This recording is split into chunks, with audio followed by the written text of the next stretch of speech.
هل الطيب معناه انه يكون غبي وما بيتعلمش من المواقف اللي بيتحط فيها؟ هل الطيب هو اللي بيتعامل بحسن نية مفرطة لدرجة انه يسامح في مسلمات او في مواقف ربنا عز وجل رزقه بيها عشان يعرفوا اللي في قلوب اللي حواليه؟ الاصل في الانسان الحكمة، وانه يوزن الامور بالحاجات اللي بتظهر له. احنا مش مطلوب مننا نحكم على نوايا الناس ولا على افكارهم، لكن كمان ما ينفعش عشان تظهر ان انت طيب ومتسامح تحط اعذار ومبررات لتصرفات باين قوي فيها الكيد والاذى المتعمد.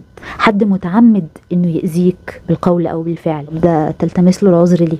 ولنفرض انك التمست له العذر مره واتنين وقال مكمل برضه في نفس الطريق. طب ايه بقى؟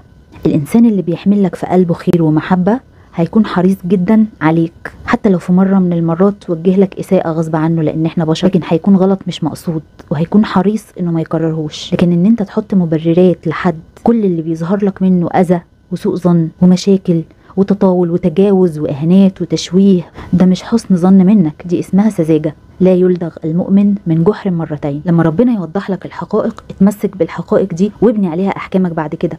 جميل جدا اننا نتغافل عن اخطاء الناس وهفواتهم، لكن اللي نكتشف انه بيتعمد الاساءة ده ما ينفعش نبني من ناحيته ثقة جديدة، لانه ساعتها شخص غير اهل للثقة. احنا نتغافل ونسامح، بس يكون عندنا فطنة نعرف هنتعامل مع الشخص ده ازاي بعد كده، او اننا مش هينفع نتعامل معاه تاني.